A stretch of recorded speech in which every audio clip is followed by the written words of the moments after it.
Alright, g'day guys, Paul VK2LQ with an update on the Yagi 3D print for the driven element and the supports, which is virtually the same, but with the driven element, extra 2 holes to terminate your cable onto the element, and a hole there to fix the elements directly in place, and there it is. So I did make some setup errors on this. The first thing is I didn't set my supports correctly, which caused a little bit of bowing or warping at the end, and I didn't allow for about a 2% shrinkage, or maybe a 1% shrinkage, which is just makes it extremely tight for the boom to fit and the aluminium elements. This one's done for about a 14mm element and a square 40-metre boom. So it's actually, I tried to bend this, I can't bend it. So I think a 20-metre boom, a 20-metre beam on this would work quite well.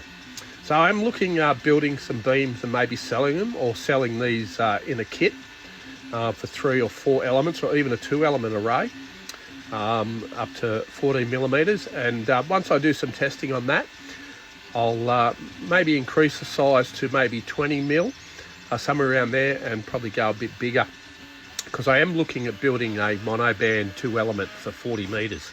This might be just the ideal thing to do that with.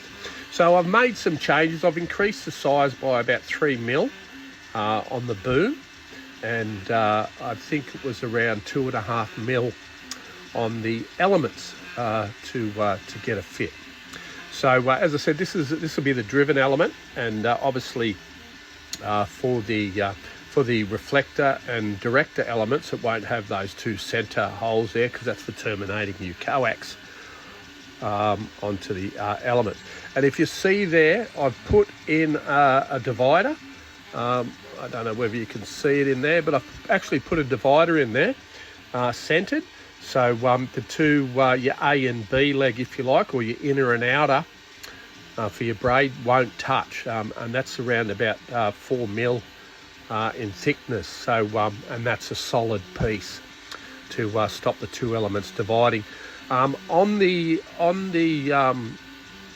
reflector and driven element, there's no divider. That's hollow all the way through.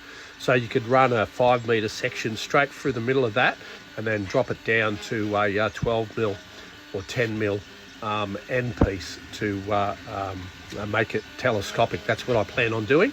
But anyway, we've got the new one on the go with the adjustments made, and we'll see how it goes. As you can see, I've actually done the supports a lot better on this one.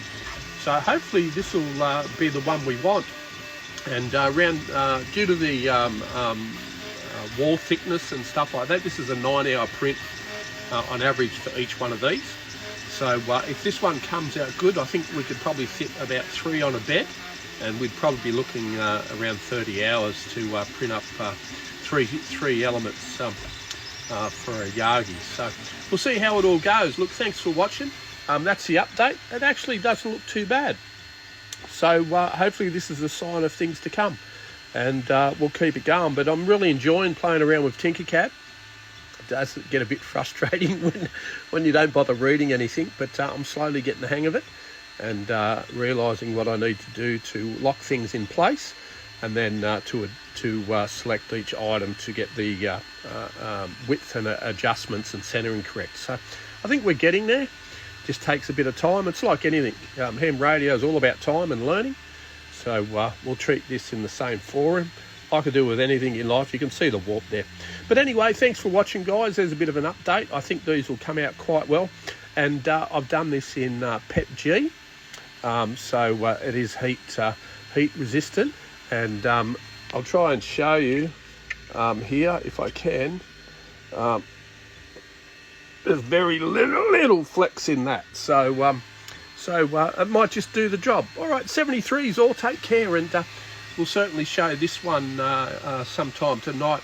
I'll do a quick video before I head off to work tomorrow for about 4 or 5 days in central West New South Wales. 73s, beers and cheers. Thanks for watching.